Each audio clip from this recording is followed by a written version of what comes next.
Hey beautiful, welcome back to my another channel. तो इस story में अब तक हमने देखा ईशानी जब आरोही को आदित्य के साथ देखता है उससे थोड़ा गुस्सा आती है, इसीलिए वो उसे लेकर उसके एक प्राइवेट रूम पर आते हैं और उससे किस करते हैं। ओके, तो अब चलते हैं स्टोरी के आगे।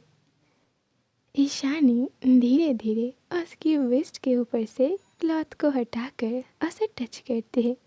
आरोही उसे कहती है, आप ये जो कर रहे हो ना, ये बहुत गलत है। बॉस होने के नाते आप मेरे एडवांटेज नहीं ले सकते।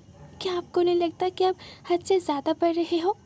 ईशानी स्माइल करते हुए कहती है, क्यों, मैं तुम्हें टच नहीं कर सकती?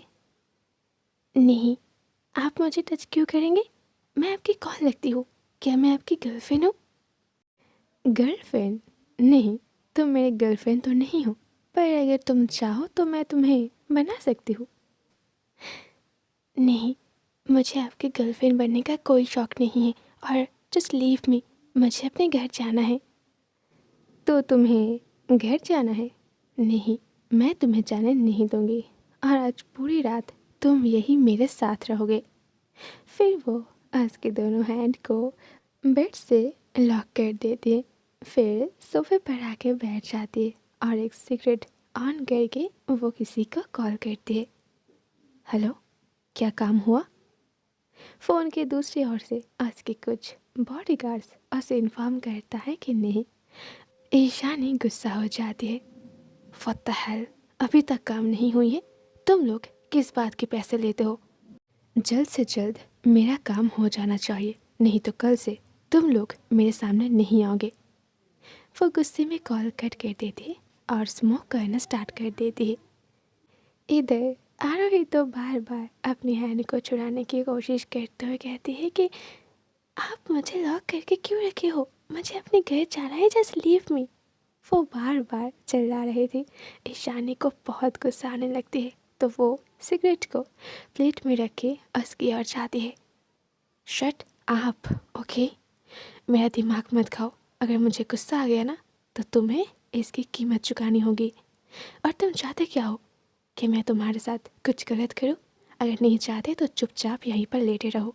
लेकिन आरोही उसकी बात नहीं सुनती है, कॉज वो अपने आप को बचाना चाहती है। वो नहीं चाहती कि वो एंटायर नाइट यहीं पर लॉक रहे। आखिर क्यों? आखिर आप मुझे लॉक करके क्यों रखना चाहते हो? आपको ये सब कुछ करके क्या मिलेगा? ईशानी उसके फेस के करीब आती है। मुझे तसल्ली मिलेगा। कहा था ना मैंने तुमसे, तुम जितना तड़पोगे मुझे उतना ही रिलीफ फील होगी, क्योंकि पास्ट में तुमने मुझे बहुत तड़पाया था और अब बारी तुम्हारी है। इससे पहले कि आरोही कुछ और कहती, ईशानी उसके नेक को ग्रैब करके उसे किस करती है। अगर तुम चाहते हो कि मैं तुम्हें छोड़ दूँ, so just call me daddy. Aarohi surprise होकर उसके चेहरे की ओर देखने लगती है। ईशानी की चेहरा बिल्कुल बदल चुकी है। उसे इतना गुस्सा और रूडली बात करते हुए देखकर आरोही को उससे डर लगने लगती है। व्हाट, क्या देख रहे हो? या फिर सोच रहे हो कि ऐसे इनोसेंट फेस करके तुम मुझसे बच जाओगे? नहीं, अगर मुझसे बचना चाहते हो so just tell me what I want. Aarohi को अच्छे से पता है कि चाहे वो कुछ भी कहे, वो इतनी आसानी से यहाँ से नहीं जा सकती, बट फिर भी वो एक लास्ट कोशिश करना चाहती है। वो कुछ कहना चाहती थी, लेकिन तभी ईशानी की कॉल आ जाती है।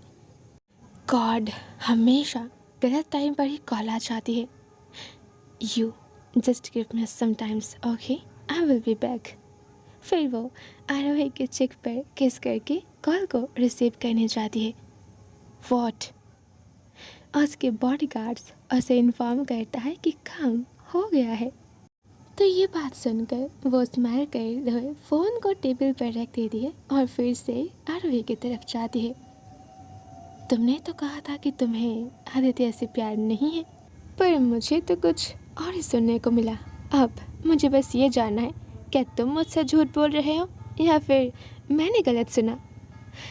वापस आऊँगी बहुत जल्द नेक्स्ट पार्ट को लेकर। स्टोरी कैसी लग रही है आप लोग मुझे कमेंट करके बता सकते हो।